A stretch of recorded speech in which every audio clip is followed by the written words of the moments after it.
I am, at the moment, the designated writer at Valve. I'm responsible for overseeing the script and story elements of the game. The scripted sequences allow us to tell a story without taking you out of the game. And every time you play, you'll find different events happening. Things will happen with a completely different flow. Every time you go into a new situation in the game, it can unfold in a completely different way. A lot of people look for this kind of spontaneity of gameplay on the internet, and they play Quake Deathmatch, they play with other people for the feeling that anything can happen.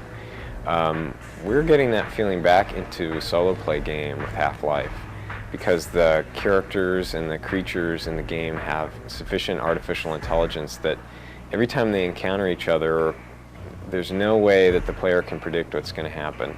I can only imagine what sort of things people are going to see when they play this game that none of us here at Valve will ever see, because every time someone plays the game, it'll be a completely unique experience for them. I'm Jay Stelly. I'm a software engineer on the project, doing 3D graphics work, physics work, behavior modeling, that kind of stuff in the game.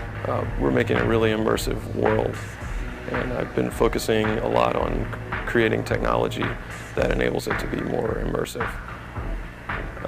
For instance, I've created a system for dynamically updating all of the surfaces in the game. So the surface of a door or a wall or floors, you can add graphics to them as you play. So we can put bullet holes on them, spray paint on them, have blood spray on them, scorch marks, burn marks, whatever. Anything you do can affect the world. If you actually shoot a door and leave bullet holes in it, and then you open the door, the bullet holes are they're on the door. They don't go away. And as you play through the game, if you come back to where you've been before, you'll see all the stuff that you've done, all the damage that you've left. Half-Life has some really neat physical behaviors. We have slippery floors and icy surfaces that you can slide around on and bounce off the walls and kind of try to find your way through something. One of the sequences, you come up on this wet floor and you slide around on it and fall through this like atrium, through glass, and it breaks and just glass shatters and rains down. Here I'm responsible for doing the sound effects, so basically everything that you hear coming out of the speaker is kind of my fault. Then I also do the music, and then some of the sound programming, which is the digital signal processing algorithms. We've sort of made a lot of effort to make the sounds as realistic as we can. You'll hear the grunts they're hiding in this warehouse, and you're completely outnumbered. There's no way you can really win. And you'll hear them talking to each other on radios. They'll sort of do things like throw grenades at you, which will bounce around, and when they're shooting at you, as they inevitably do, you'll hear gun sounds that change very subtly.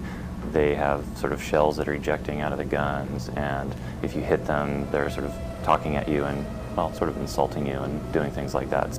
Just the fact that there's really a lot going on at once in terms of some pretty nice cutting-edge graphics, so there's a real realism to the world. When you combine that with some fairly complex sound effects and some really interesting monster behaviors, I just hope that people really sort of get sucked into the game, so that you feel it's sort of this living, breathing place.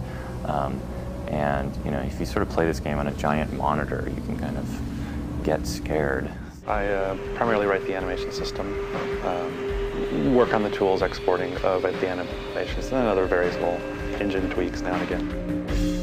The main advantage with going with a skeletal animation system is primarily memory savings. If you were to store all the vertices and all of the different frames of animation, you'd end up eating like half a megabyte of memory and only have a few seconds worth of animation. But if you store all the bone information, just how all the bones twist and stretch, it ends up being a couple hundred bytes per frame. That way we can get 30, 40 seconds worth of animation per monster in a couple hundred K, which is a major memory savings.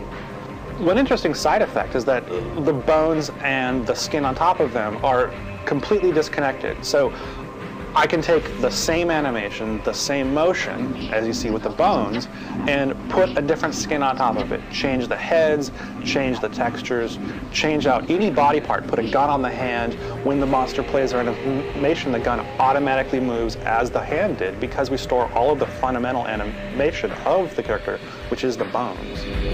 A big goal was making it so that the animators would get exactly what they saw in 3D Studio in the game with as little loss as possible. In fact, there isn't any loss. We use all of the normal 3D Studio techniques of smoothing groups and blending and so on and so forth.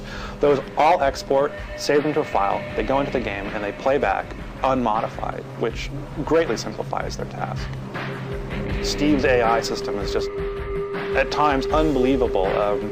I walk into a room with 3 or 4 monsters in there who don't have weapons more powerful than me, but they outflank me and I die. And it's just like, that's finally refreshing of not going into a game and completely devastating all their monsters who just act like, you know, ducks in a shooting gallery.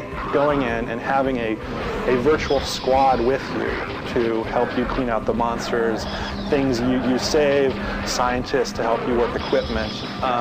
Finally, it's not just you alone in the game, it's you with lots of other characters interacting in a, you know, almost a little virtual movie.